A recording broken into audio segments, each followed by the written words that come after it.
Damn it. The live part, yeah. Are we live? Yeah, we're live. We're live. I went on ahead and clicked it for my side.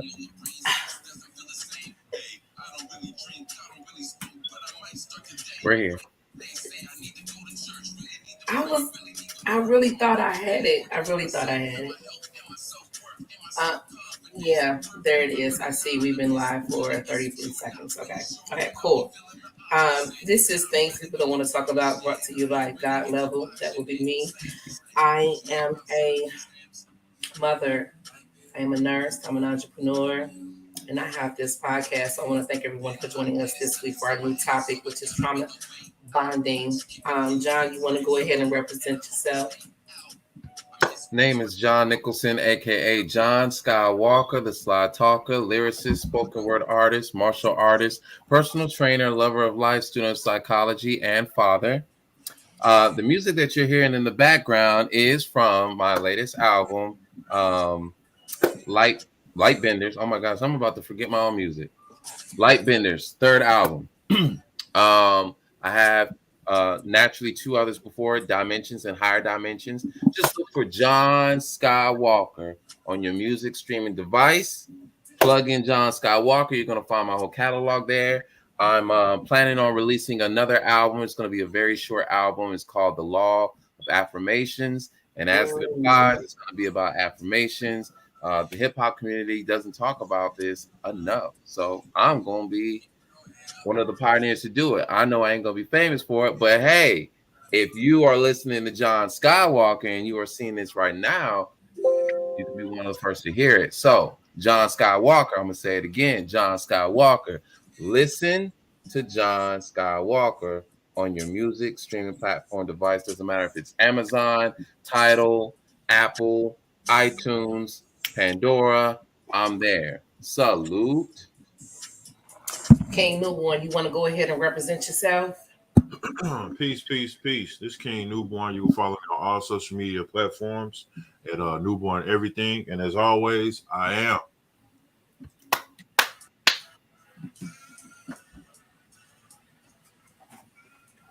I'm sorry, because he don't never say anything more than that.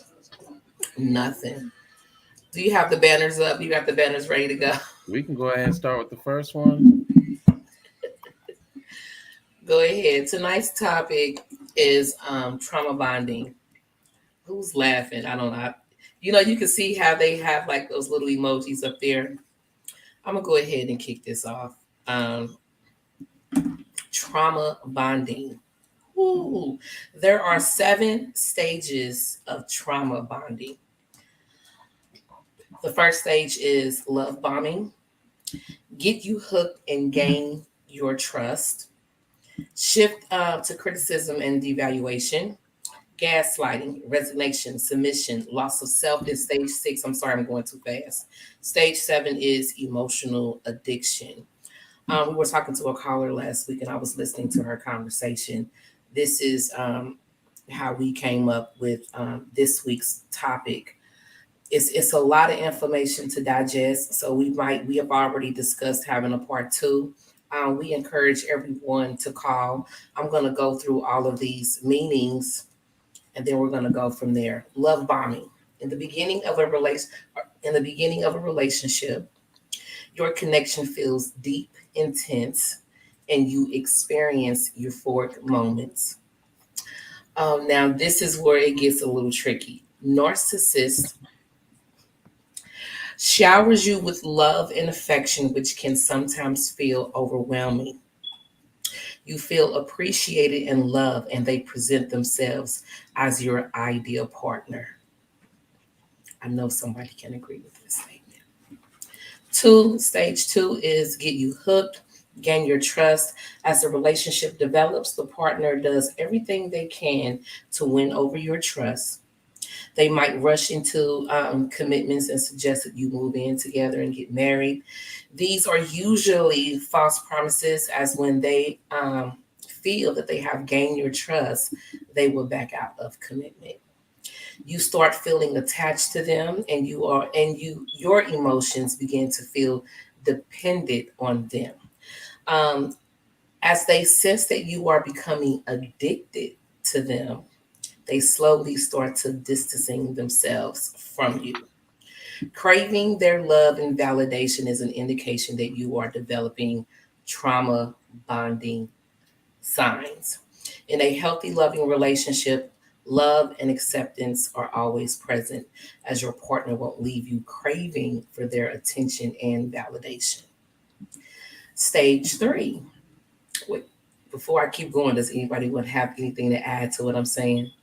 Well, for the audience, I want you guys to look at these stages more as just behaviors. So don't Mhm. think of it as um, this is the first stage, and then we're going to move into this stage. And don't get caught up in that trajectory, but more so just pay attention to the stages as she lists them as symptoms. So if you start feeling them, if you start experiencing these are just indicators. These are the actual red flags that you would be looking for to say, all right, alarm is going off, something's not right.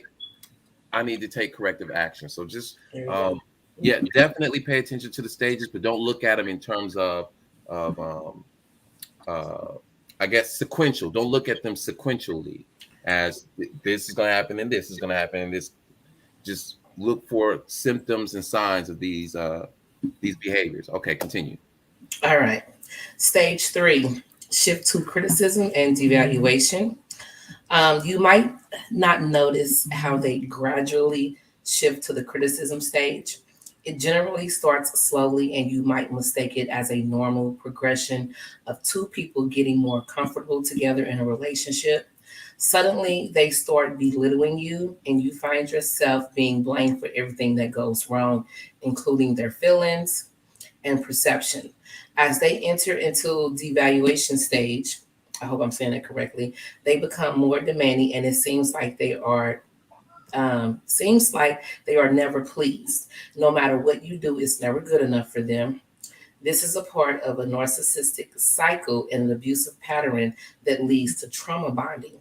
You can learn more about the cycle of abuse as you get help on insight on their behavior. Stage four, gaslighting. During this stage, your abusive partner denies your feelings and your experiences. They twist facts and make you feel that your concerns are invalid, causing a lot of confusion and can lead to questioning your own sanity. Most often, victims of gaslighting develop I'm going to say it wrong. Dissonance. Thank you. As their abusive partners deny abusive behavior and accuse them that all of their problems in the relationship are solely their fault. There goes Diamond. Hold on. Where was I at?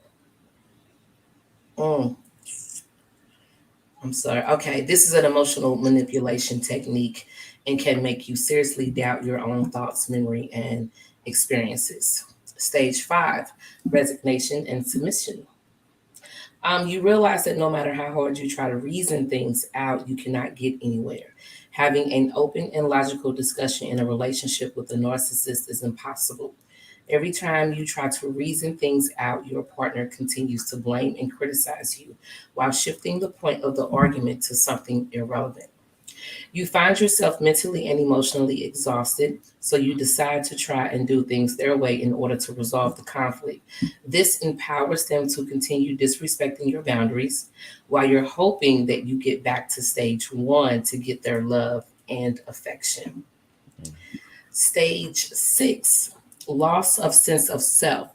Any attempts to take control in your hands and set some boundaries in your relationship results in extreme emotional manipulation and abusive behavior. Your family and friends are probably worried about you. They cannot understand why you're still in this toxic relationship. You find yourself feeling powerless and exhausted. Your self esteem has been broken, and you completely neglect yourself and your needs to attend to theirs. A common symptom of trauma bonding is losing touch with your true self, your principles, and your personality.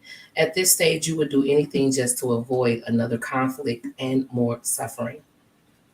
Stage seven, Emotional addiction. Being in a relationship with a narcissist feels like an emotional roller coaster. You feel anxious and stressed out all the time, increasing levels of cortisol in your body.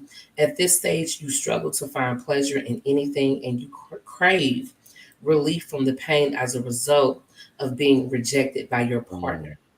This creates a cycle of dependency that can feel very similar to a drug addiction. Mm-hmm. Narcissists go through toxic behavior cycles, which leave their victims at their mercy. Ooh, we got to learn more about that. This kind of behavior also leads to trauma bonding, which keeps their victims trapped in a relationship, craving for the next love bombing stage, which will repeat that love bombing stage where they put it down. They know what to do, they know what to say, they know what to buy, they Mm-hmm. know how to talk. They spoil you and then they take it away. God give it and God take it away, type of thing. Yes. It leaves you feeding. Anybody have anything to add to what I just said? I know brother was saying earlier he's seen four No, I stages. did not. No, we're not You gonna know do what? that today. We're not gonna do that today. We're gonna keep it simple, short, sweet, straight to the point. We don't have to deviate. What was backstage was backstage. Just want to add about trauma bonding, or I'm gonna say trauma bond. It normally occurs when a person experiences abuse, develops an unhealthy attachment to their abuser. Mm-hmm. Um, the stages that sis just broke down, God level just broke down. Sometimes that abuser is narcissistic, and it can tunnel big time if you don't pay attention to the signs and the traits, the characteristics, and Mhm. some of the events that lead to having a trauma bonding experience with a significant other, whether it be in a relationship or in a marriage. You can also be in a business relationship and have a trauma bonding experience. Um, I think at some point, everybody on this panel has experienced something that relates to a trauma bond experience. Um, I hope every last one of us on this panel, after experience that, uh, we were able to escape and get away. And I hope that we are able to build off of this to help anybody that's paying attention understands the different signs and traumas that occur. To maybe it might be time for them to get out themselves. Save yourself. Mm-hmm. All right. Let's take a let's go back to what you were talking about You in want to terms start at of stage one, the love bombing? for what King Newborn was saying, defining trauma bonding, just to kind of open it up Uh, to set that foundation. It's that unhealthy attachment with an abuser, or and it's so you can't have the abuser without the abused, and the abused without the abuser. Like they're pretty much the same person on the other side of the coin. So it's one coin and it's two sides to it, right? So abuser, abused, right? That dynamic. There's a power imbalance. So when we're talking about trauma bonding, uh, in lieu of the cycles, right? There is a theory of cycles out there when it comes to abuse. There's four of them, and it's out there, but it doesn't apply to all trauma bonds. But just for the sake of conversation, it usually occurs. The first one is like tension, right? So this is where the abuser internalizes all the external stressors, right? And it could be financial problems, it could be work related issues, it could be parenting woes, parenting demands. And so that anger and that agitation builds up. And then the abused is burdened with trying to relieve that tension. And so they go into this like people pleasing type of mode. The abused is often walking on eggshells. Try not to trigger the abuser. Then there's the incident. So now the steam is built up, boom, there's an explosion. It can be an insult, it could be name calling, it could be threats, it could be controlling behaviors, controlling what they're wearing, controlling what they're saying, controlling how they're acting, controlling what they're cooking, just controlling, right? It could be physical or sexual acts of violence, right? That could be the incident. It could be some emotional manipulation. Typically, if you're talking about narcissists, they're usually going to target your insecurities. They're going to deceive you. There's going to be some denial of wrongdoing, right? So that's the incident. Then there's the reconciliation. The reconciliation is when some time has passed for the incident, right? And the tension is pretty much decreased. In many cases, the abuser is going to try to make things right by offering gifts, doing the love bombing all over again, right? So the abuse starts to feel closer. And there is a chemical bonding actually going on right there. So now you got these feel good hormones coming in, the oxytocin and the dopamine. And so that's rewarding the abused. And so the abused starts to feel closer, especially with those chemical bonds going on. So they start to feel closer. And then there's a stage right after that. I believe it's called the calm, where the abuser, so now there's a conversation. There's like a real conversation. The abuser comes back around and justifies or explains why they conducted their abusive behavior. And in this little phase right here, there's no real accountability on the abuser. So there's a lot of blame shifting. Well, if you didn't do this, I wouldn't have done this. So there's a lot of denial of the abuse. Sometimes there's gaslighting in this phase too.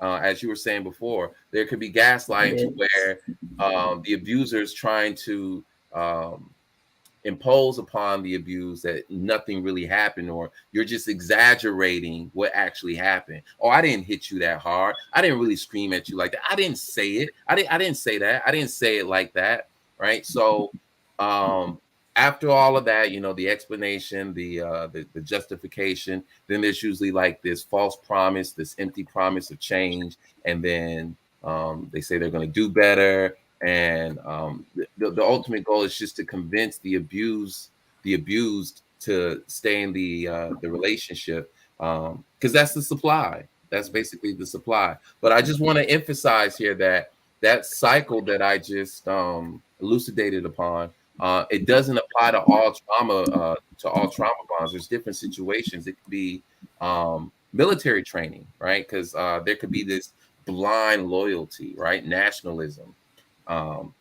It could be fraternity hazing. You're in a fraternity and you're blindly loyal to the collective, blindly loyal, and yet they're abusing you in this loyal bond, right? So that's the fraternity. It could be kidnapping. What is it called? Stockholm syndrome.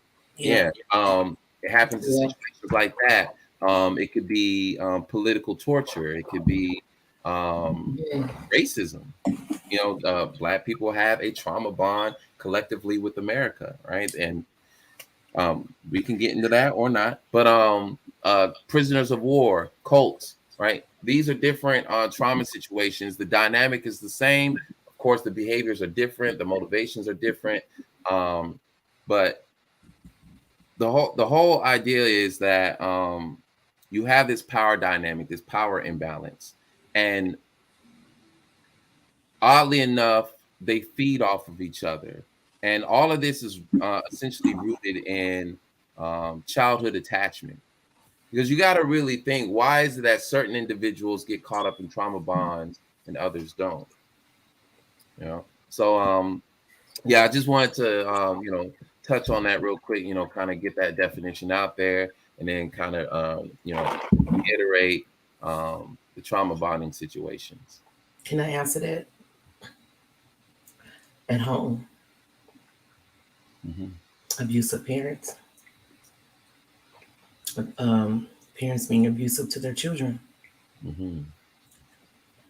You know, we learn early on. What did they say? This is going to hurt you more than it hurts me.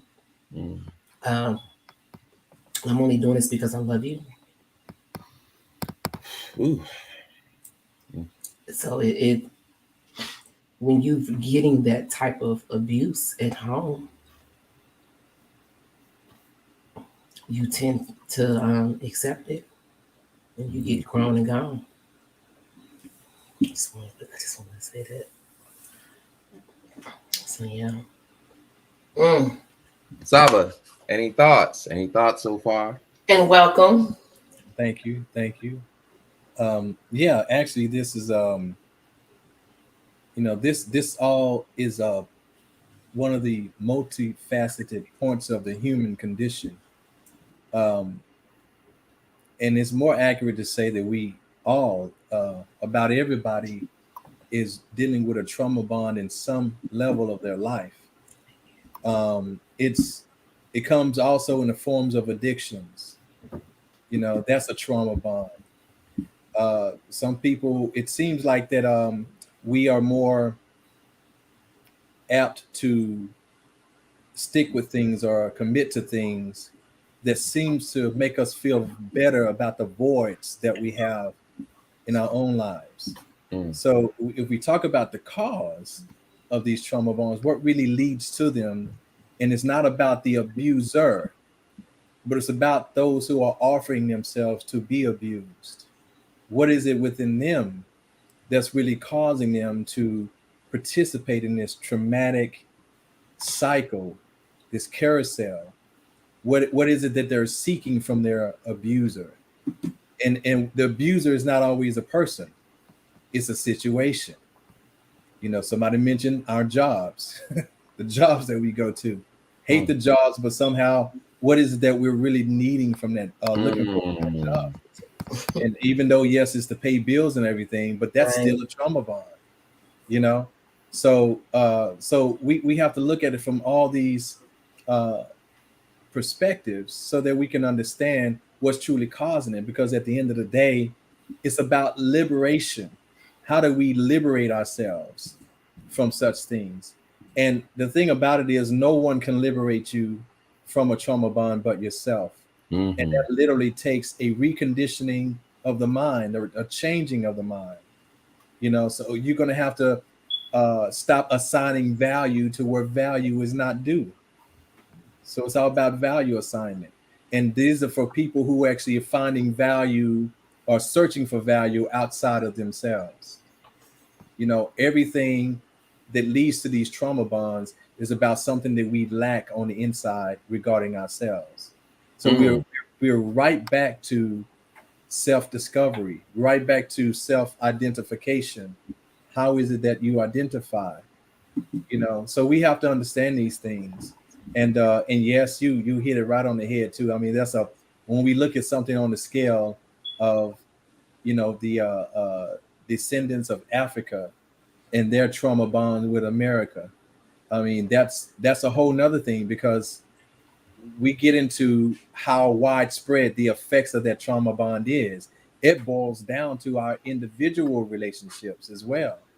Because we're not doing well in society, then we actually pass that frustration off onto those that are closest to us.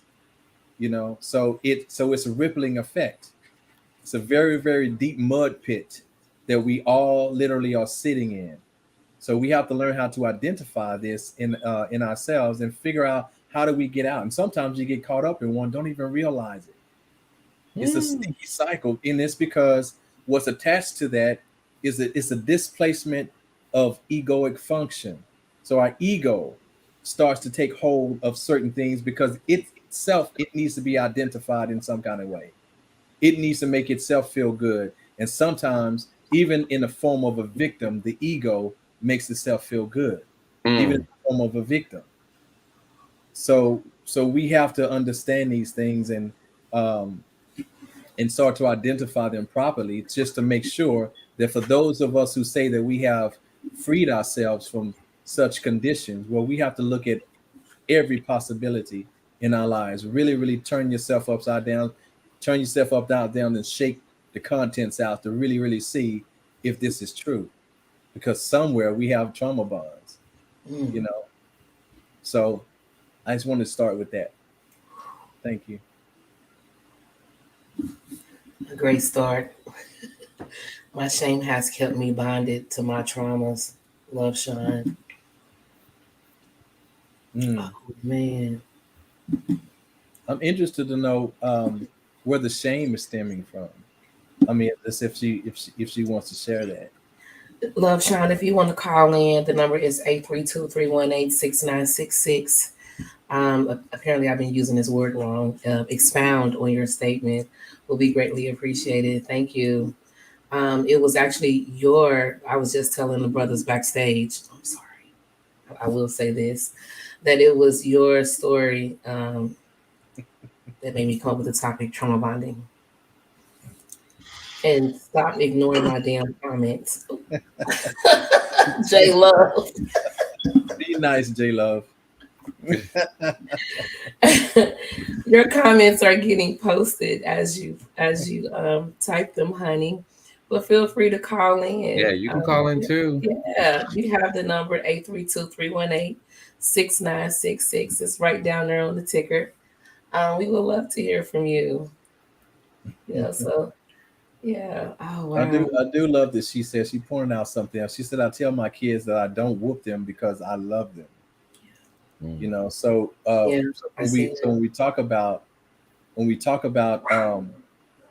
you know, the relationship that we have with our children, and I don't necessarily say that if you happen to have to go to that far of discipline on your kids, it doesn't mean you don't love them.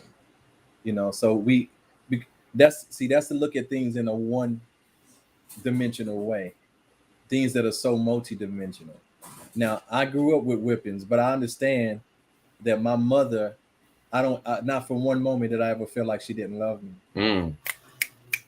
Not for one moment. And I can say that every time I got my butt whooped, it was warranted, you know, because I was just a kid, and she always gave us warnings like, listen, the next time I'm gonna have to go in on you. And here I am just wanting to do what I want to do. So mom had to go in on me, you know, and let me know. And what she wanted excellence, because I am wearing her name. You know, I'm wearing her name. And so the thing about it is that yeah, she whooped the butt, but she made sure, and she said, if I don't take the time to be your consequence now, come time for the world to be your consequence, they're not going to have the love that I have for you. And I understood that.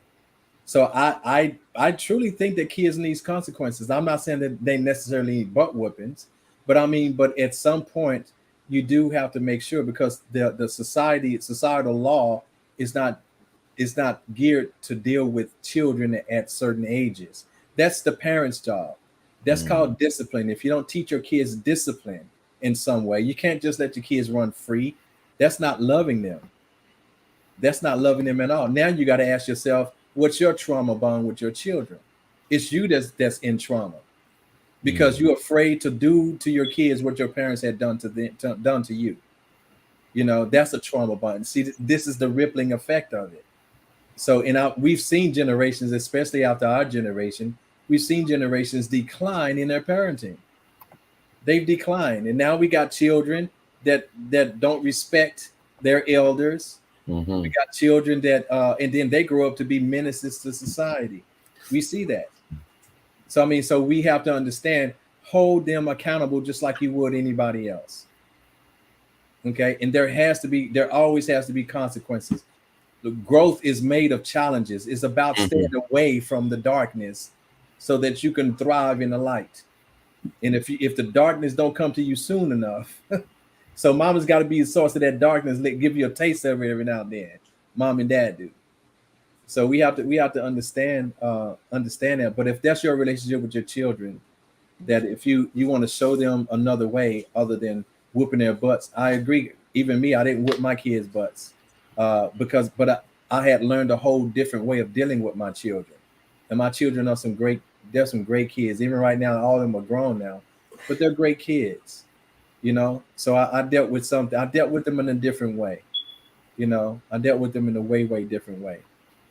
So that's also something that we must consider. Don't let your own trauma bond with your parents dictate how you're going to raise your own kids. Do what's necessary. Do what's necessary. Mm. So, what y'all think about that? I love it. Well, my background is a little bit different when it comes to that. We did a show on whooping versus abuse, and I think I've said I don't know what a whooping is, but I know what abuse is. Yes, that's You a whole know, different story so, on abuse. Ooh. Mhm. So, starting down that line, whooping my children, I just kind of stopped. Said no, it's just better to sit down and just talk with them. We have had conversations about those days, um, and I explained to them I did what I thought I was doing was right until I had to take a step back and be like, is this really working? Mhm. You know, and stop. I know it is. I try to be very different, a different mother, as my mother was to me coming up. You know, you made it a point to say that you always knew that you were loved or felt loved. I wasn't until I was 17 when I felt that my mother actually loved me. So we had a very challenging relationship. I wish she was still here so we could heal and move on. Mhm. I Mm. say. Oof. Well, we understand that this world operates off of a very um, prominent principle called cause and effect. You know, so there is, and we're talking about action and then consequences. And you know, so the consequences are always going to be the effect that we get. Every choice that we make has a consequence, and most people, the irresponsible people, think that they can make choices, cause a certain consequence, and they try to not have to deal with those consequences. You do have to deal with the consequences, no matter what. Now, the master understands the consequences way before they commit the action. And what they do is they decide that I'm going to have, I'm willing to deal with that consequence. Yes. They stand right up to it. So Mm-hmm. this is part of liberating yourself from these trauma bonds. It's part of liberating yourself is to understand that, admit it to yourself that whoever these people are, that I have this trauma bond with, or this situation, whatever it is I think that I need from them, the truth is I don't need that from them. Again, I'm gonna withdraw that value, and I'm just gonna have to learn how to do this on my own. I'm gonna have to find my own gifts and talents within myself to make sure that this I can live at this way in this kind of quality. I don't need anybody to make me feel loved. I can love myself. Mm. Mm. You know, I can love myself. And only then, because remember, you can't love anybody until you do that. You must master that love yourself. And that is going to be hard for someone who grew up in a household and was never taught how. Yeah. Difficult, challenging, indeed. Not Yeah, impossible. not impossible. Not impossible. Not impossible at But is all. it necessary? It is very necessary. Well, in that way? For a person to love themselves. Mm-hmm. Okay. Yeah. It's extremely, yes. That's Yeah. extremely necessary. So we have to understand that and what that really means. Okay. Do so yes, you do find well the thing about it is that, and I love this, J Love. She says you do find peace and self-love. You do. Well, there peace is a product of self-love. So you find self-love in peace. And the thing is that you have to understand is that that's it takes, you loving self. But what does that really mean? And again, if you don't understand, and if you're not living by purpose, you have nothing by which to measure yourself. Mm. So you're like a water without container. You're just gonna be all over the place. All right. So it's good to have yourself, and it's okay to have these boundaries and to work within a tight set of precepts by which you function. And so, in effect, that's very necessary. Or else, how they say, if you don't stand for something, you'll fall for anything. So it's good to align yourself with an ideal, with a moral precept, with a spiritual evolutionary method or path, so that you know exactly how it is you to function at all times. And that's with nobody. You ain't looking inside to see what somebody else is doing to determine what you're going to do. You already know what to do. Now we got elevated and increased self-esteem, self-confidence, strength, self-empowerment. We got all these things that are coming about that will help liberate you from these trauma bonds, and that's whether it's other people or situations. Mm-hmm. A lot of times we're in these situations, and these situations are cruel. They can be cruel if we don't understand.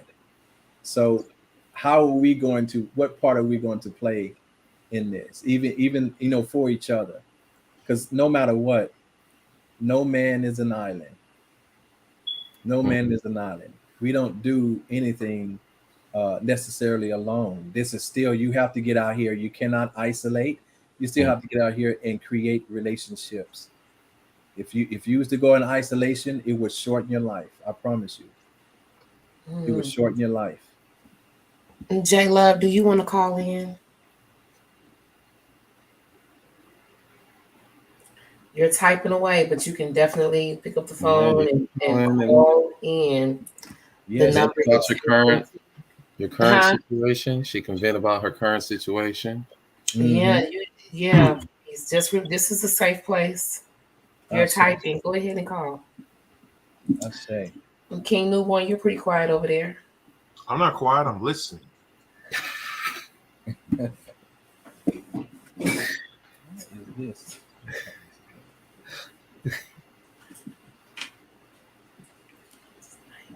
I say. That does everything that we've been talking about does bring up a very critical point in terms of developing a strong sense of self early in childhood. A very critical point in terms of developing a strong sense of self. Sorry, I was on the replay here. Oh, okay. Looped out. I'm sorry.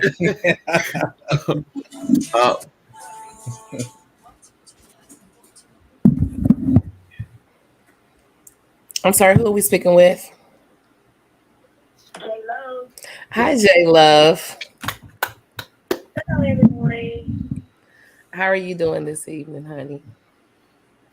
Well, I can't say that I'm doing bad, but I will say I have surrendered somewhat, but I'm still not talking to my mom. I'm still not talking to her, which is very, very crucial because I love my mom, and my thing is I just lost a grandparent, so it's like losing one of our generations. And my mom, she's 65 years old now, and I don't know how much time we got left. So I'm like, dang, let us just enjoy each other for the remainder of our lives. Mm-hmm. I don't understand why I'm so misunderstood. I get tired of explaining. I'm a loving person. I like to have fun, and I'm unthinkably loyal. But you can't make somebody want your loyalty. No matter how much you want to be there for someone, sometimes they just don't want you to be there. And I want to be there from my mom as she transitioned and get older, however life is fit. But she had a thing with favoritism. She has a thing with separation. And me, I'm constantly preaching unity. Because I truly believe united we stand, divided we fall. I'm very family oriented. I just think that it's time out for all this bullcrap now. So much going on with life. It's like it's tiring. I don't want to give up on them, but it's like it's I don't know what to say. It's like I've been cast out. When my father passed, I dealt with it all by myself pretty much because I was pushed away. And I don't know why. I'm a very sweet person, but I have been like the type of person that fight in the past. Like, if you hurt me too much, like I'll take something because sometimes people will poke at you and poke at you and poke at you, and then when you retaliate, it's like everybody's like, oh, she did it, oh, she did. But it's like so now, it's like, I don't want to have that character no more. I don't want to have that image no more. I'm trying to do something with my life, so I don't need all that stuff killing my image, and it just don't make sense to keep acting a fool anyway. When you know better, you do better, and when you get grown, you put away childish things. To the point where I'm thinking like, dang, do y'all even like this hurt? Do y'all even want to break this cycle? Do y'all want to just keep this cycle going on generational? But what is it? Because I'm trying to be the one to break the cycle. I ask my daughter periodically, they have anything that's happened to them that's traumatizing from me. And they'll sure be there fine. However, I do have an older child that was with my mom when my son died. My mom parented her because when my son died, I went through a very terrible grief. So she has dealt with some trauma, and I've been trying to heal her from that. But at this point, it's like, man, I don't even curse, but I'm like, man, damn them people, man. And I'm trying to keep from getting sad, because really I set some shit off. You feel me? Mm-hmm. I set that shit off, bro. But that's not who I am anymore. They want me to act a fool, I won't. And I'm tired of being blamed too. Cause it's like people like to throw a rock and hide their hand. Like sneak this or sneak do some bull crap. That's like if you're alone with them. Like I was in a situation where my mom got me to myself with her. She did something that made me feel very uncomfortable.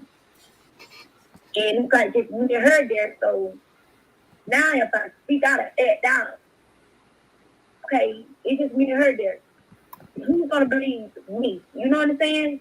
That's stuff. Okay. But I can't lie. A little hurt, but I'm okay. There's a lot of weird shit going on in my life. Lots of weird shit. Some stuff I can't even speak on.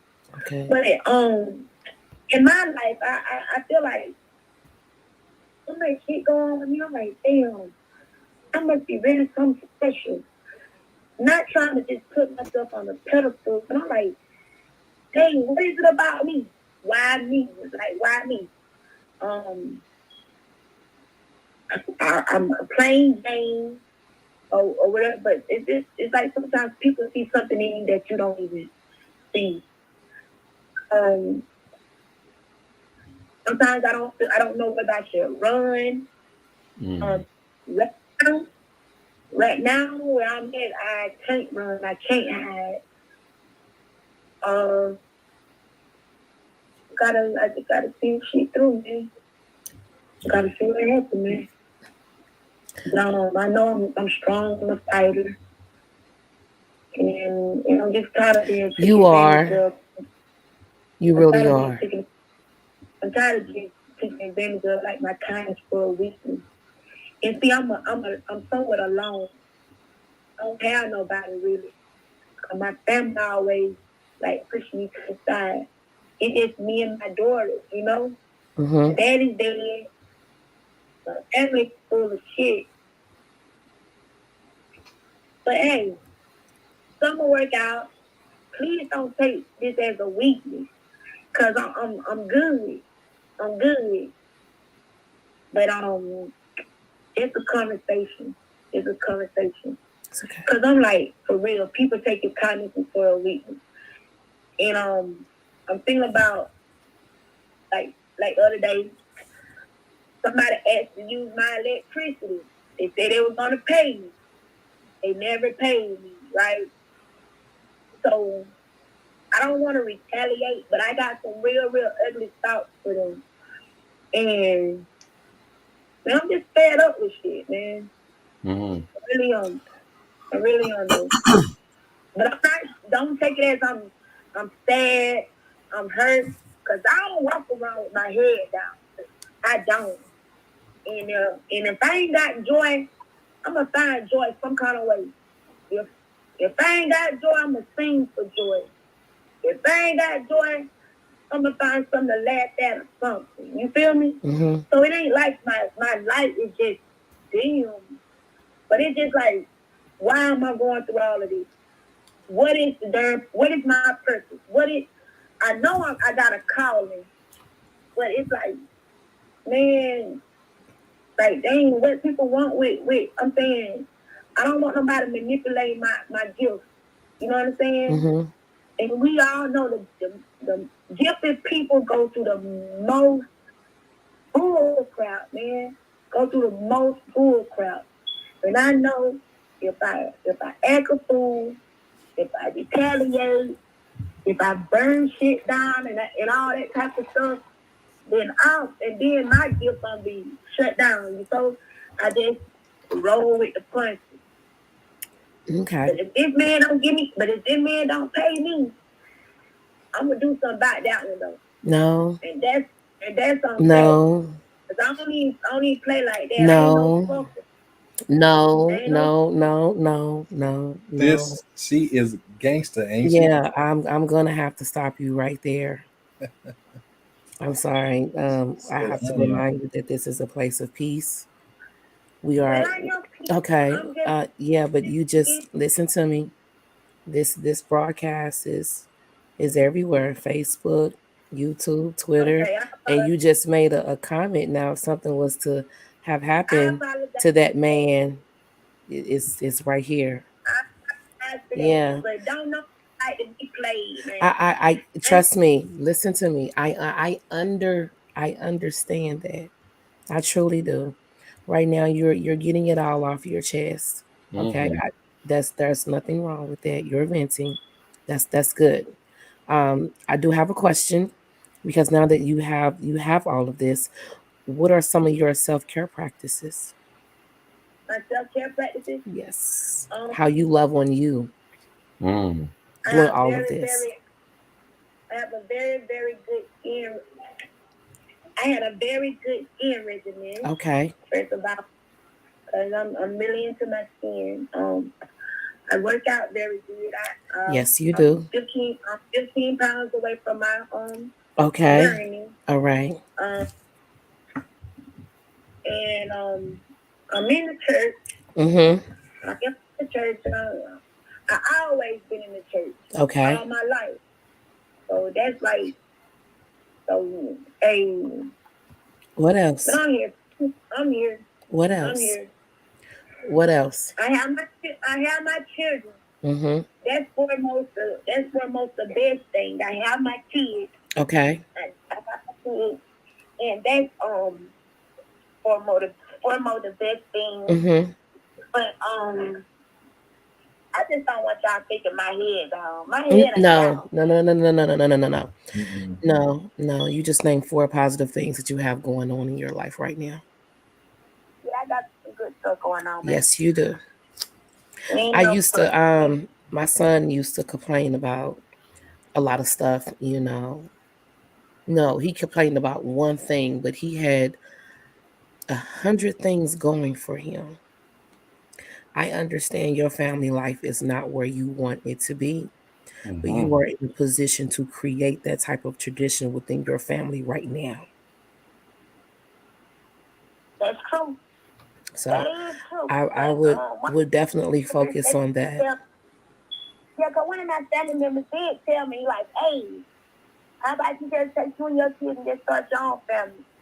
And I'm cool with that. That ain't even no pressure. So I'm doing that. I want to say start your own family. You already have your family. Your children are your family. Yeah. Yeah, and But you I can really start your own traditions within your family that you have at home with you right now. Yeah, I do. We go to the beach and stuff like that. I really wasn't even up for no beating because I'm telling you, I'm straight. I'm good. I got this. Okay. I'm good. All right. I know you're strong within your. Now, Skywalker, beyond me, newborn, God level. Y'all stay up. You too. Bless up, lady.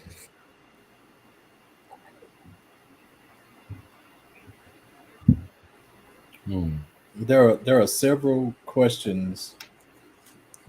I talked to J Love Mm-hmm. last week. We talked extensively on the phone, and one thing I said to her is that she's going to have to decide, number one, who she is and how she's going to be. In your relationship with anybody else, you decide how that relationship is, how you want that relationship to be, and then you act only in accordance with that. It doesn't matter what the other person's doing. Doesn't matter what the other person's doing. If you're saying that I want to enjoy this relationship, then you deal with it on your terms. Only when it's time to enjoy it. You don't have to engage in the conflicts and things like that. And then you have to also make sure that you're not the one bringing the conflict in. So one of the major things that I asked was, who are you? Because everything that I hear when I hear people talk about these kind of things, they don't know who they are. This is why they're being taken all over the place, with somebody else's actions. Is because when you know who you are, you're poised, right? You're there, and if you know who that is, you're not going to allow nobody to move you off that identity. So who are you?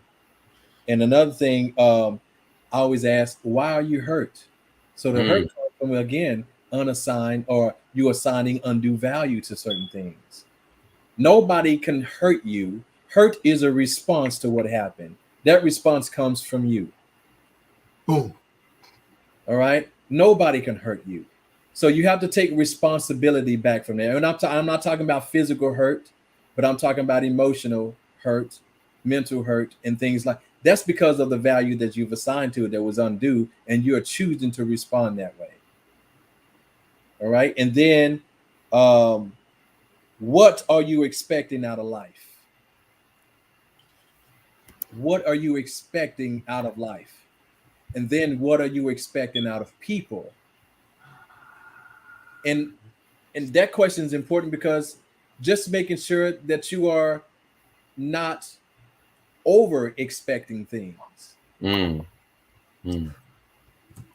could be overestimating, life itself. Life is not here to bring you anything. Life is your medium for creation. Say that one more time. Life is not to bring you anything. It's your medium for creation. For those that don't understand, can you explain what a medium is? Okay, a medium is a platform. Okay, it is something within which it's like a blank slate, just like a canvas. of a painting. It is there for you to create. Paint the picture that you want in life. If that picture has not turned out like you wanted, guess who's the artist? Who's the artist? Who's the artist? It's you, beloved. You are the artist.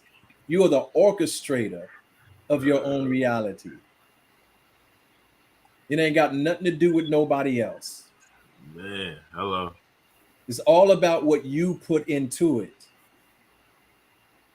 What are you putting into it? And you have the right to refuse anything else. Mm-hmm. But we So when you allow say- these trauma bonds are about, right? We allow these other things into our lives that's unwanted, but somehow we have this relationship with unwanted mess. Well, it's up to you to stop. It stops when you decide it stops. So, brother Diamond, it sounds like if you be of more service, It's you be of absolutely about more being of service. service. Mm-hmm. If you be of more service, you can create. That's You right. can create whatever you envision. Okay. Mhm. Okay. That's right. You have to do that because you have to understand that we are all part of a whole. And this is about how do we harmonize. We can literally right now, right today, all of mankind can stop all suffering in the world. At this moment. Bars. At this moment. But we have too many trauma bond relationships, too many people with them in their lives, and too many people valuing those. And this is absolute loss of identity. We can stop it all right when we want to. This is why it's good to get inside of a community that and with those like-minded people that says we're not going to have that here. Okay, this is about love and harmony of one another. This is about understanding one another. This is about only bringing joy and peace and understanding to one another. Pursuing our purpose with passions. That was actually our affirmation today in our spiritual center. Pursue your purpose with passion. And what I told them, because I was responsible for delivering it, but you have to first of all be careful of what you think your purpose is. Ooh. And you're gonna have to be careful of what it is you're passionate about. Mm. Okay, Mhm. so that doesn't just come wrapped up in all good stuff. Mm. Careful what your purpose is, and be careful of what you're passionate about. Be careful what it is you're passionate about. Mm-hmm. Some people are passionate about bringing destruction to other people's lives. Mm-hmm. Boom. And remember, real quick. I'm sorry. No, I was just gonna say this last thing. Just remember, nobody escapes law. Cause and effect is real. Yes. Mhm. Okay. Yes. Go ahead, King. I just want to point out what Miss Love Shine said. She was saying, I've been working on my piece. Miss Love Shine, I say I'm about 3 years in on working on my piece. I arrived to the point of being a service based off my book, but I just want to expound on peace. I didn't receive peace until I had understanding. I was never ever able to gain peace until I understood Right. whatever it was. Like Mm. I never could get peace. Peace ain't something that just falls in your lap. Peace ain't something that you get hit across the head or you see it over there. Oh, that must be peace. Let me go get it. You know, this is not a shot at Love Shine. I'm just saying for me, my walk to find out what peace was, I had to seek understanding. And seeking understanding, for me, understand from a standpoint in life, truly, and anybody can correct me if I'm wrong, there's really nothing that's negative nor positive. It just is. Absolutely right. That's absolutely right. And that within itself, thank you, brother Diamond. That within itself, it killed a lot of emotions that I had. It killed a lot of attack that, and it put me in a place of understanding. Like when it hit me, the light bulb went off. Literally, I was in Newark, New Jersey, and this is what happened.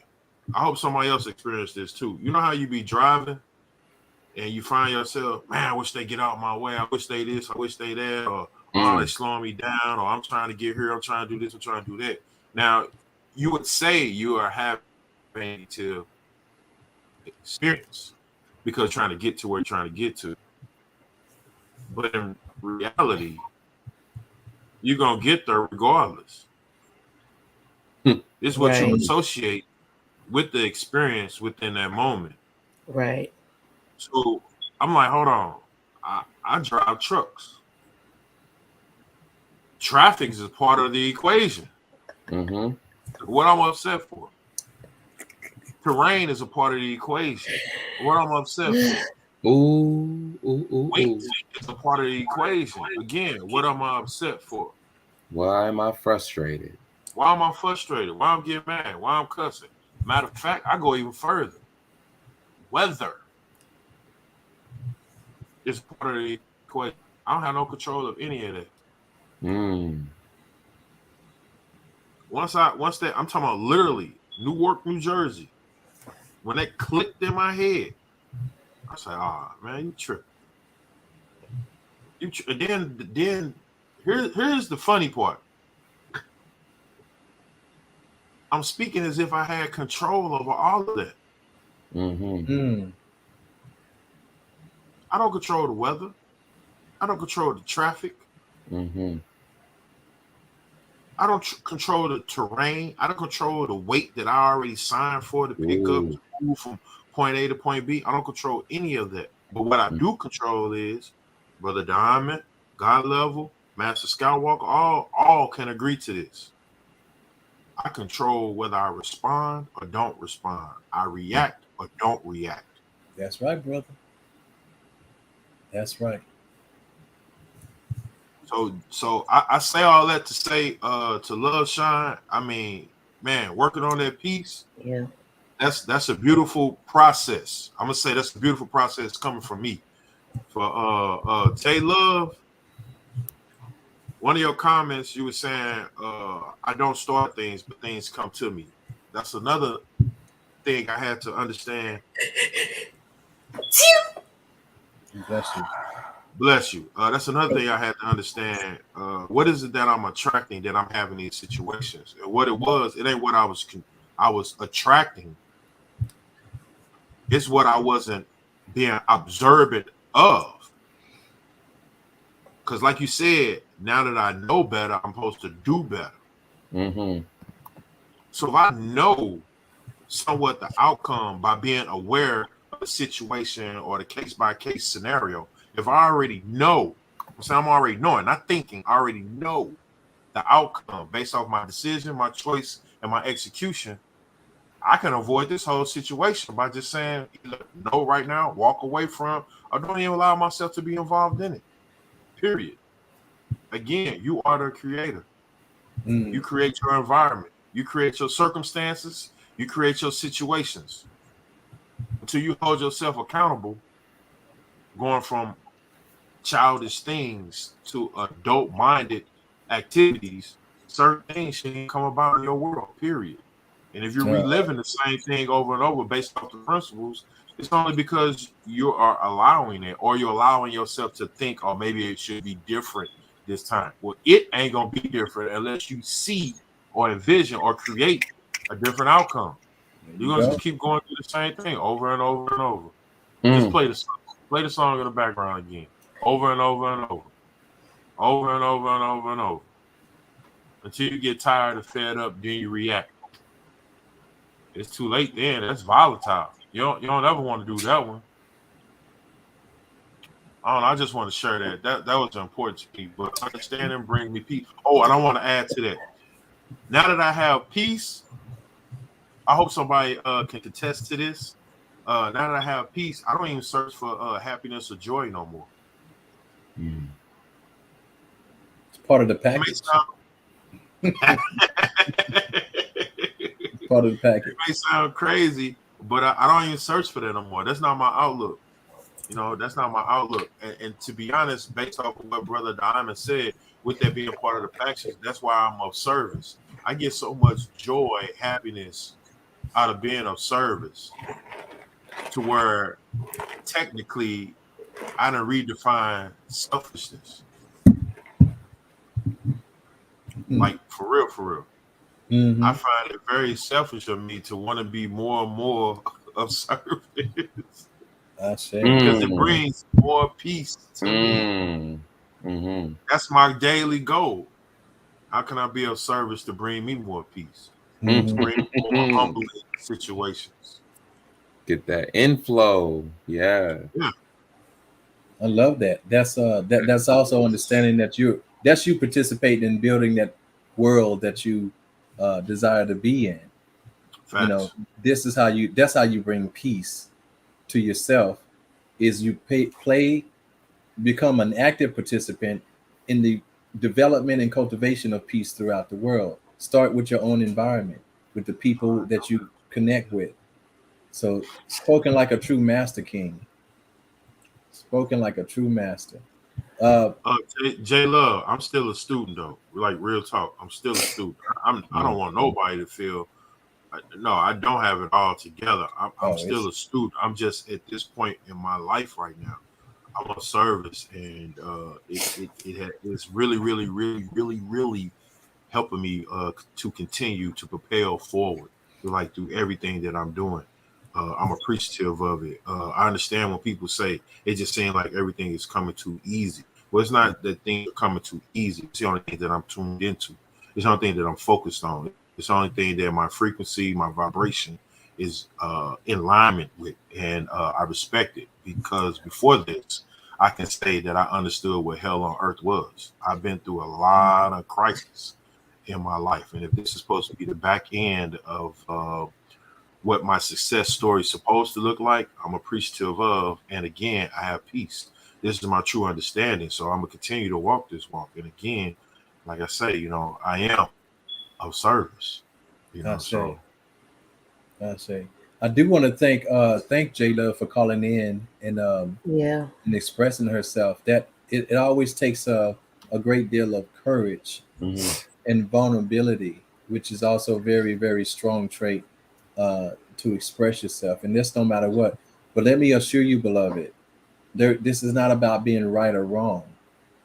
But if we limit our conversation to right or wrong, then we miss the opportunity for understanding. So this is just to assess the degree at which things are presenting in your life, Mm-hmm. just at different degrees. So we see where you are, and guess what? We have tools, and you definitely have support in right here on this panel, for us to big time, big time, big assist time. you through it. Okay, so it's not a problem. You're not wrong. You are where you are, and we can't. I definitely can't say I've never been there. I definitely you saying what you would be doing. I would not. I done did it by now.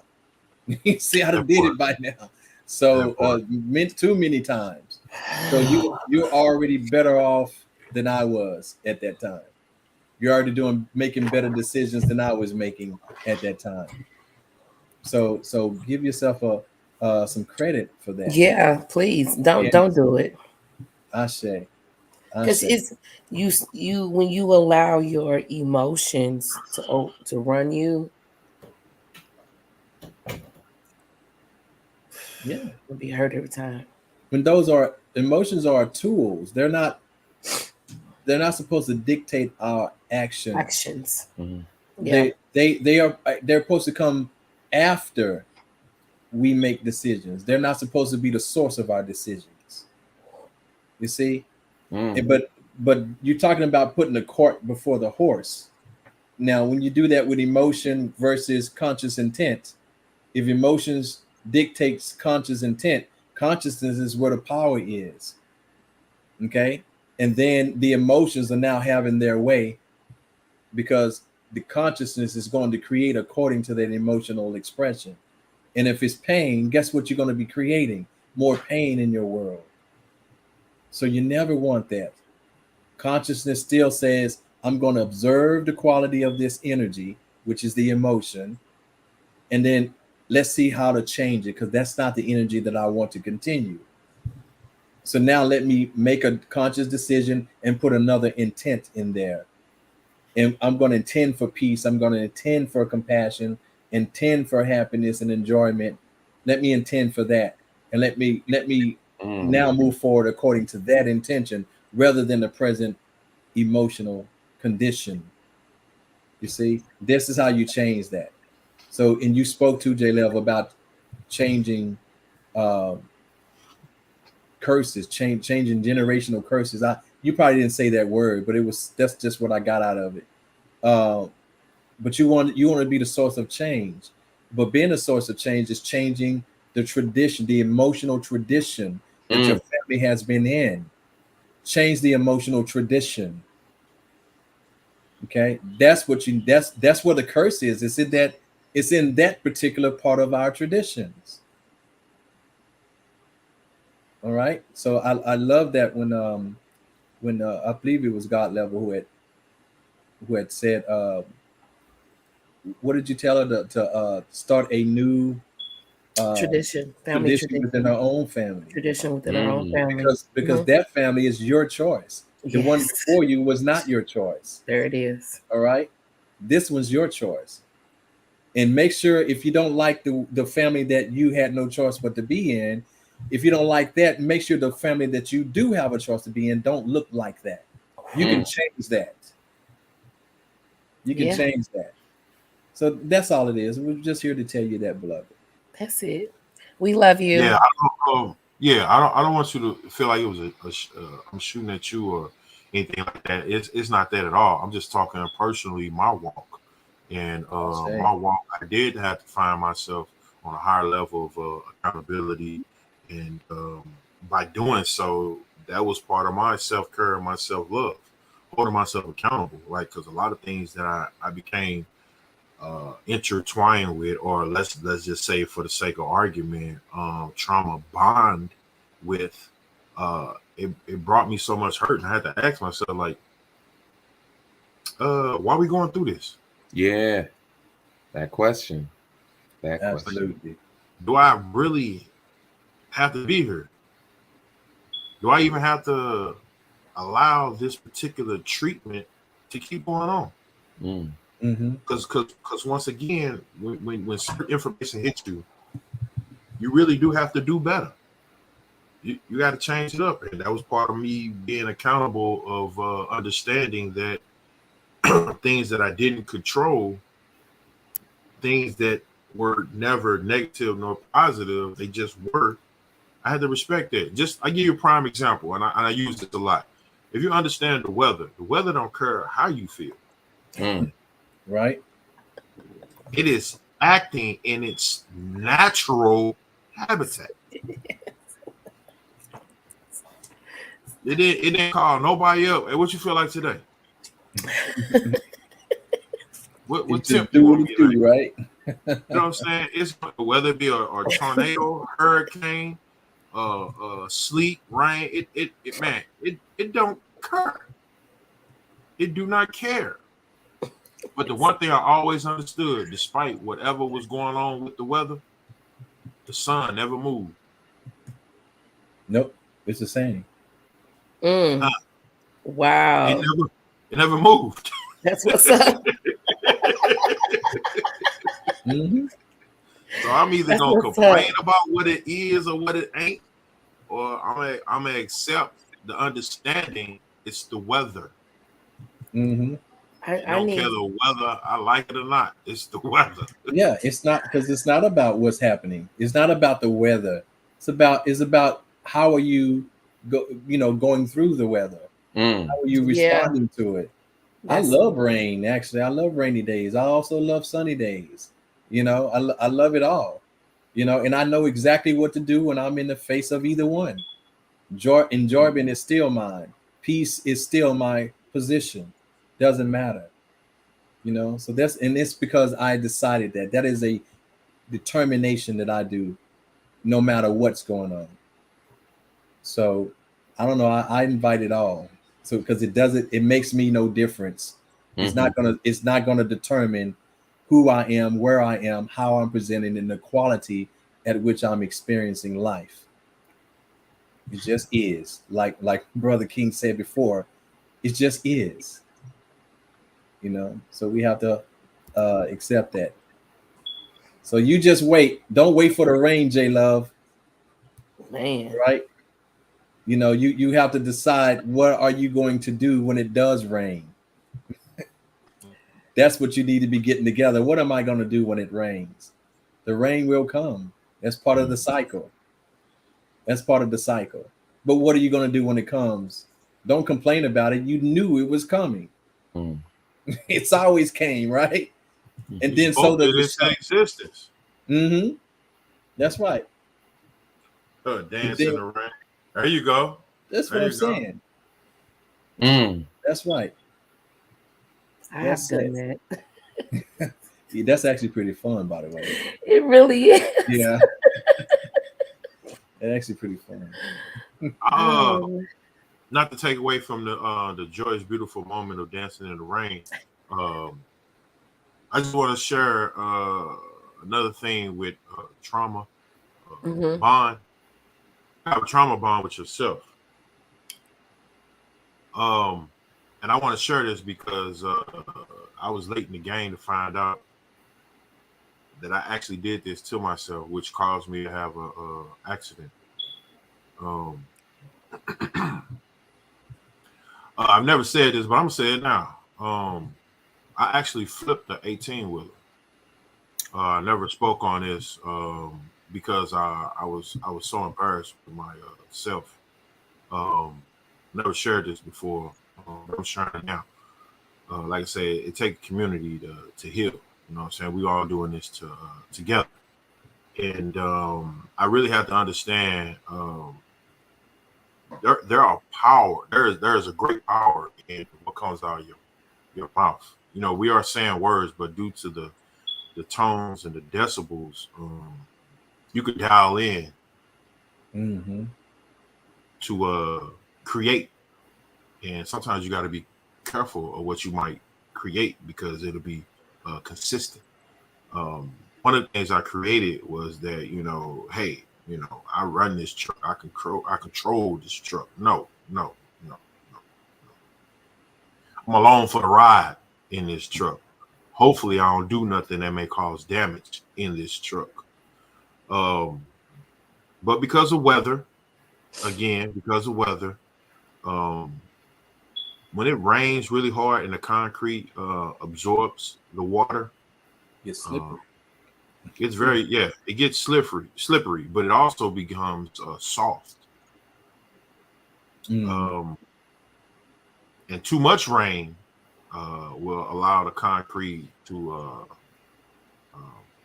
disintegrate, to break down, to decompose.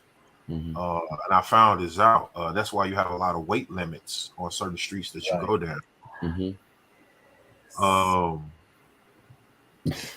Prior to me flipping the truck, I kept telling myself, man, I hate driving trucks. Because there's so many variables that you don't control. So this week that I particularly continue to speak on this over and over and over and over and over and over, I flipped the truck. And I created this environment because I kept speaking on it. Thoughts become words become reality. Yes. Facts. I say this twofold. One, to address if you have never experienced rain in your life, just wait. That was rain for me. The other one is to address what God level spoke on earlier today.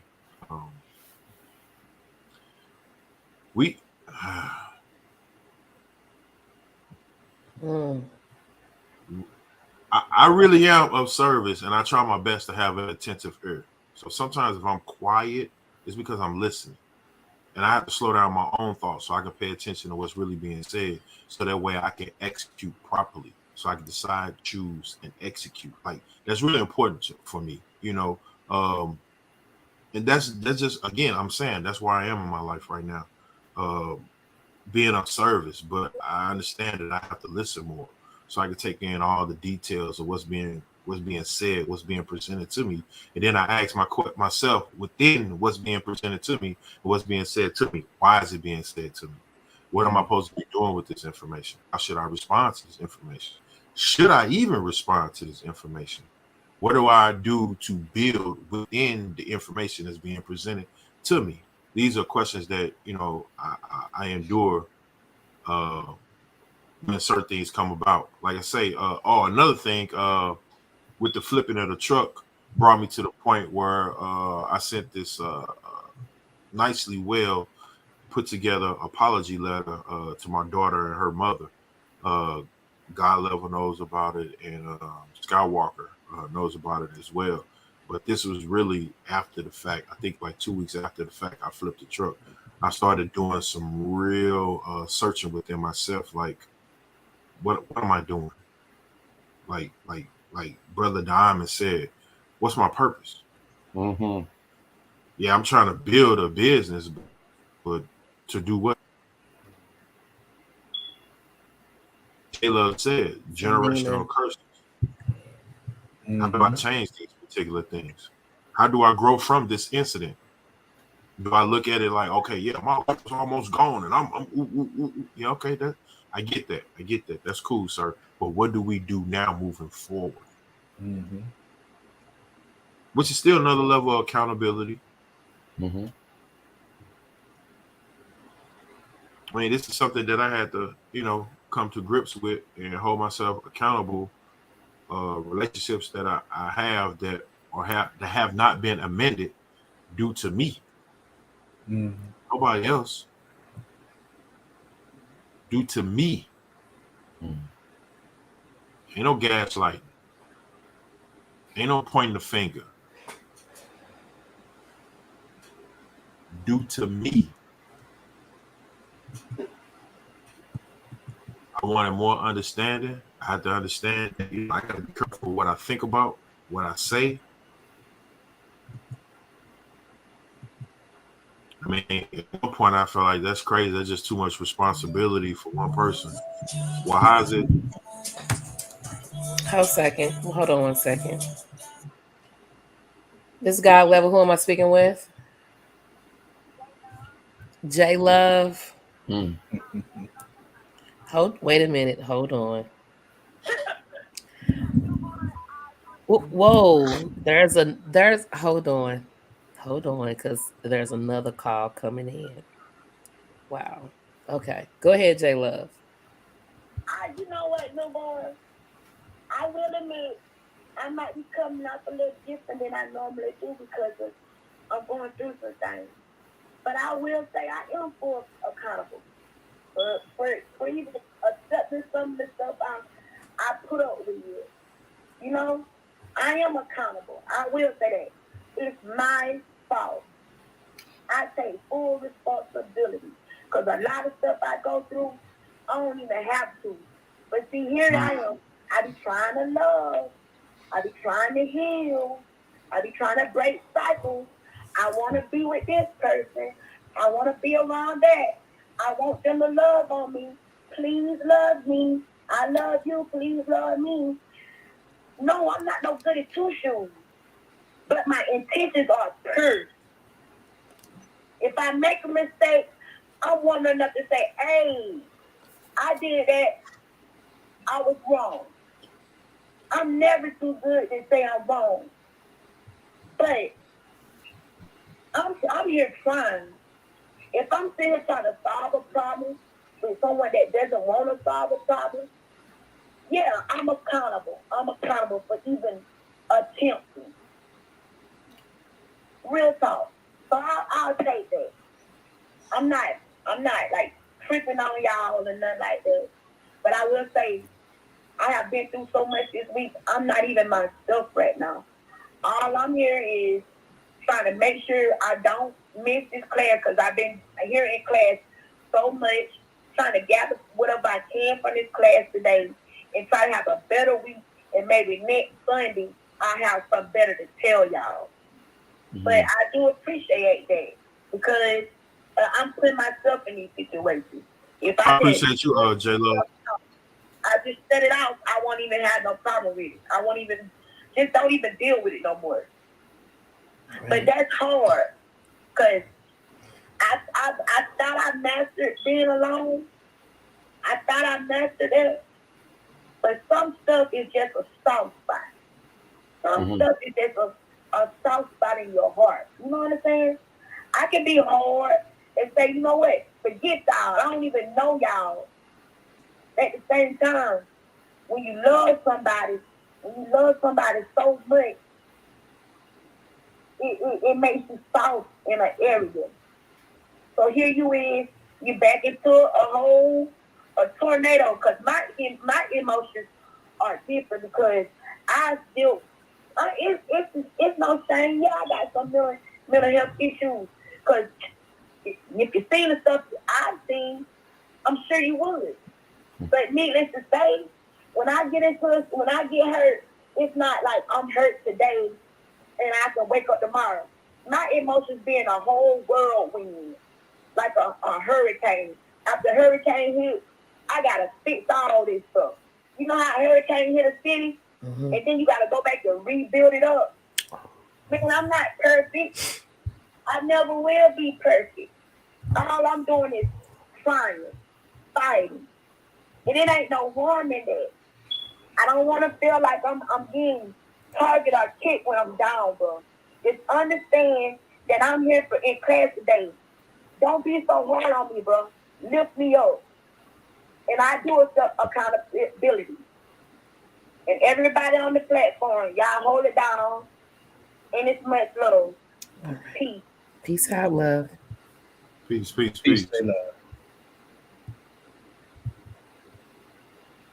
I'd like to re-highlight a distinction in trauma bonds.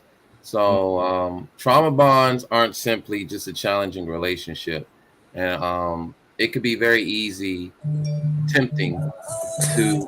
Oh. This guy level. Who am I speaking with? Amina. Hi, Amina. Amina Abdullah. We are doing well. How are you this evening? I am in a very special space. I just got back from visiting my family in the DMV area, Washington, D.C. for like a week. And it has been a wonderful experience. And it's so funny that I came back just in time to catch y'all and y'all talking about trauma bonding.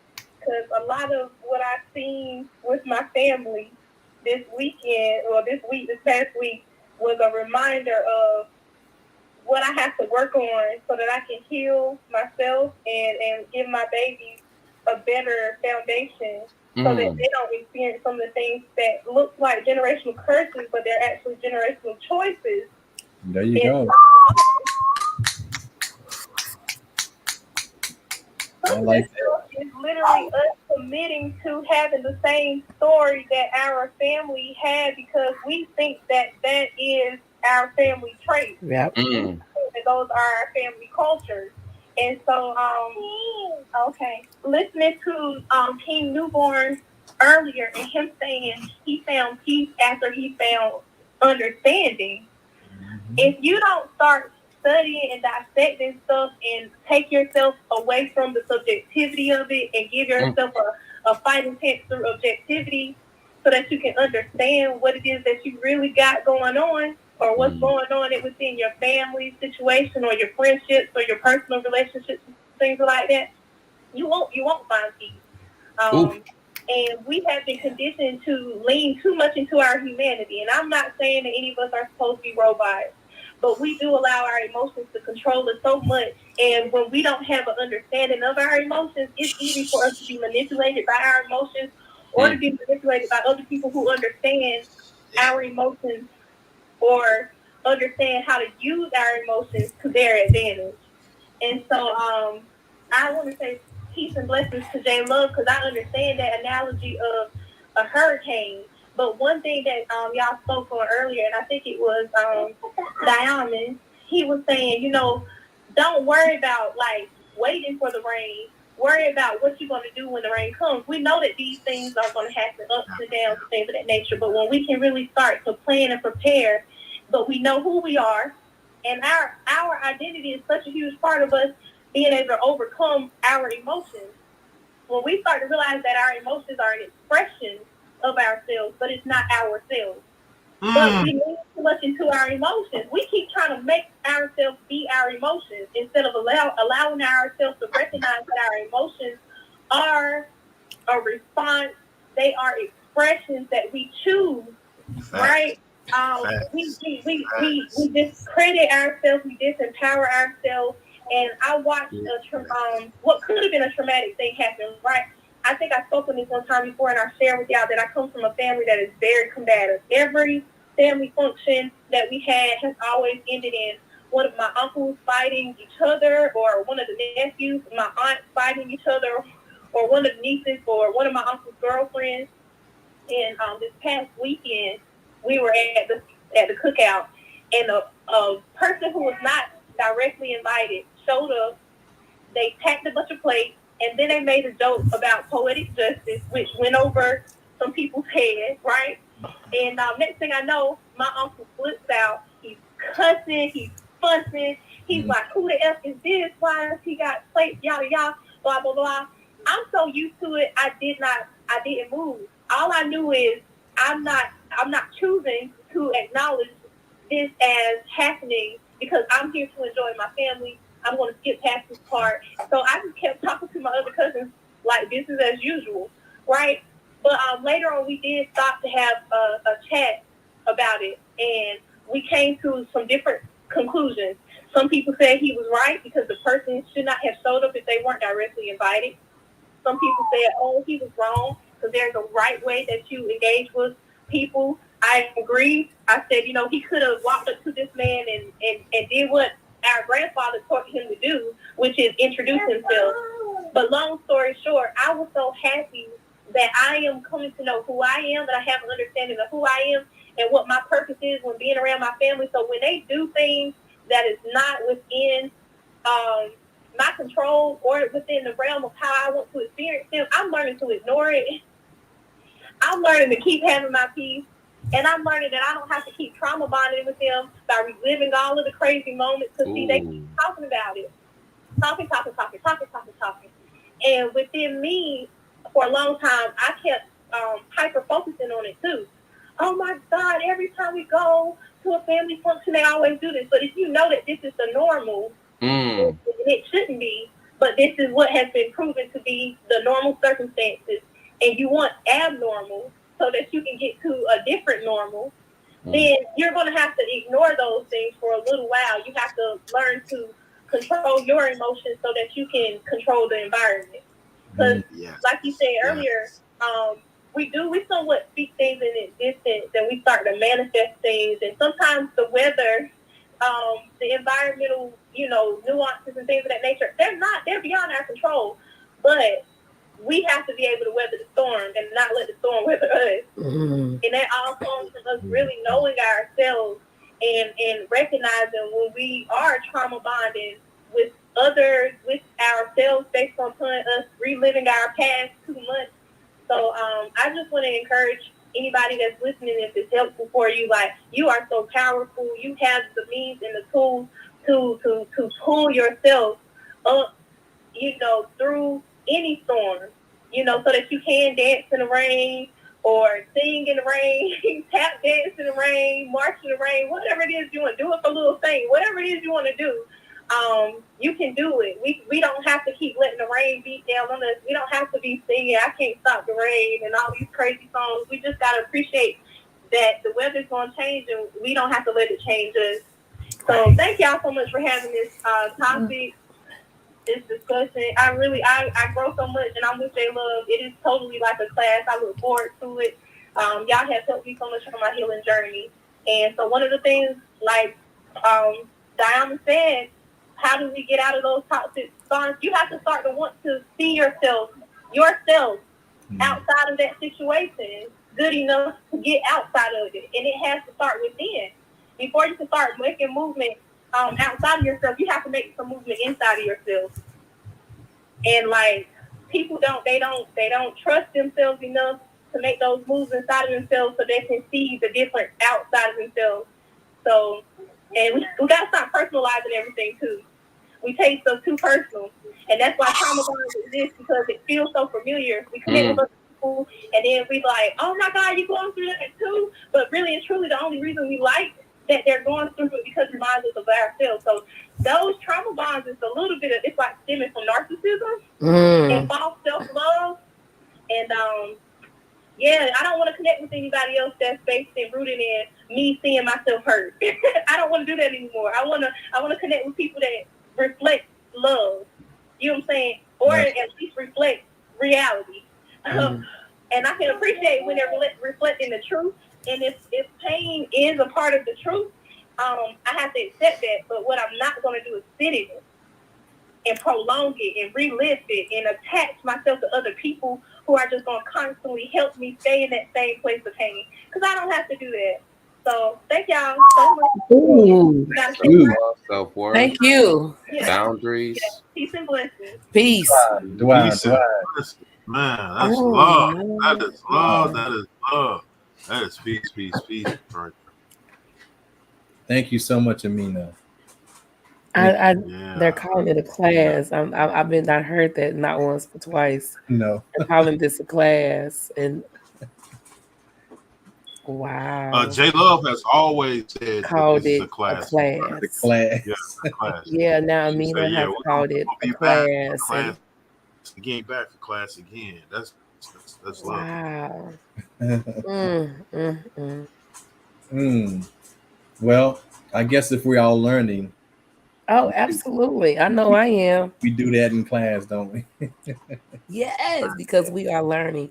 Yes, we are. But like my brother said, knowledge is nothing without its application. Gosh, yeah. Man, it's okay to know it, but what you gonna do with it? You gonna put it to use? Man, it's just so much to unpack as far as this. We definitely are. Thank you, Love Shine. Yes. Oh my God. Where do we go from here? Well, I like to just finally let everybody know that one of the biggest lies out there is that nobody's perfect. That's a lie. I'm just finna speak on that. Man. I beat you. I was just finna speak on that, man. If you get sending them vibes over here. But just know that everybody is already perfect. Fact. You were designed, and don't forget that the rest of what's to be created, it's all unfolding through you, and it's because you are already perfect. Facts. You know, imperfection is not in the flaws in our flawed presentation. That's only because we're learning. As long as you can learn and adjust as you go, that's the way you're supposed to be presenting. That's what this is all for. You are still perfect. You're getting from point A to point B.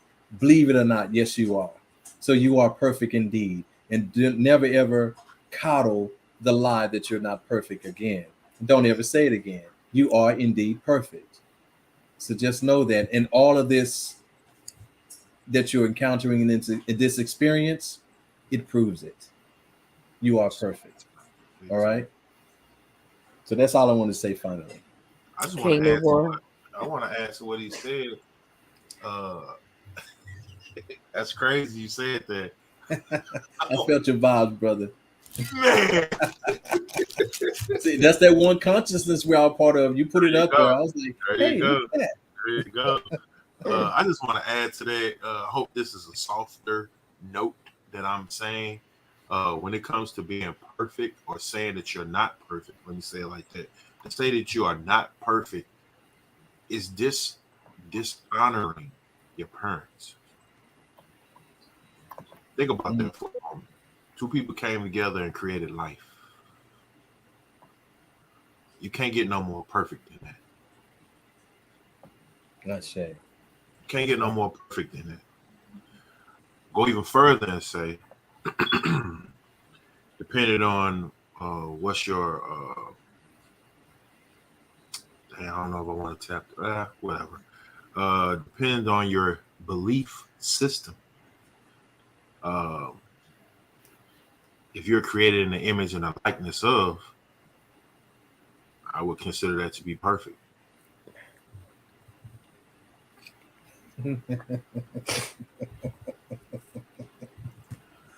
Just saying.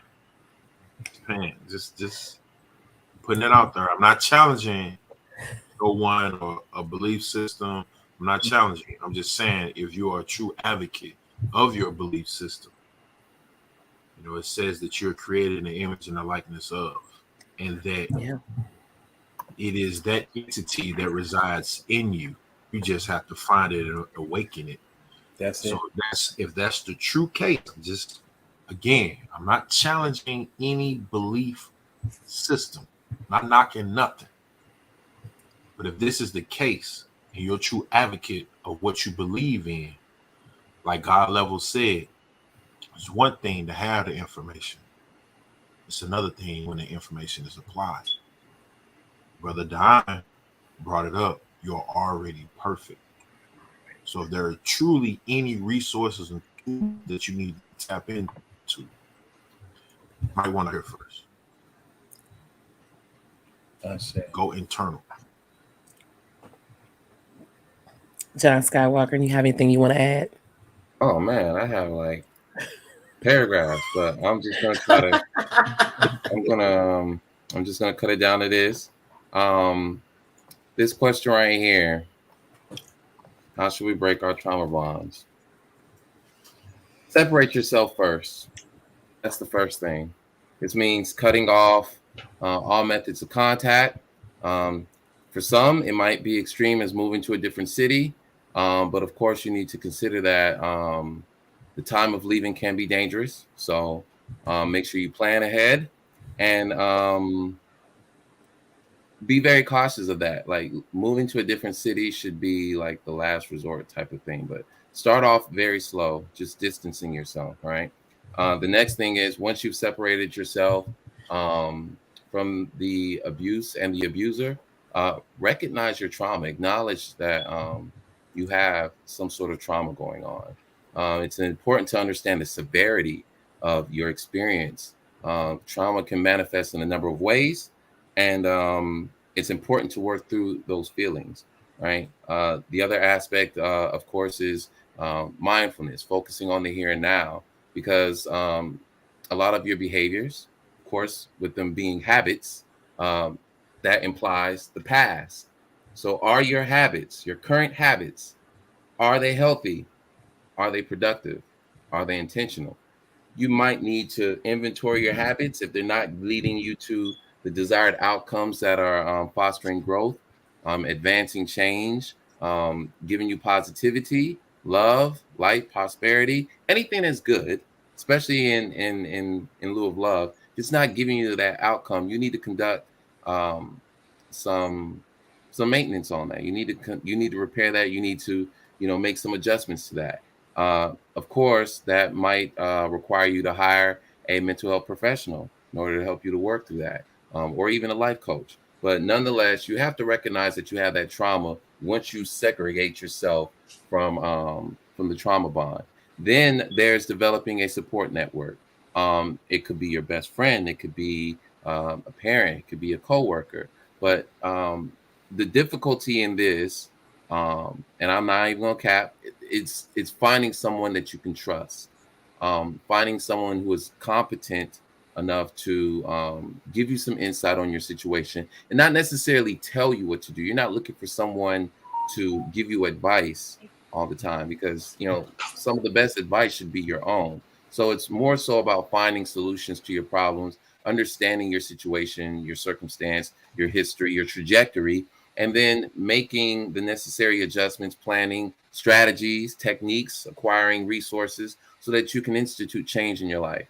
But this also implies accountability, finding a support group that can hold you accountable to staying and distancing yourself from the abuse and the abuser.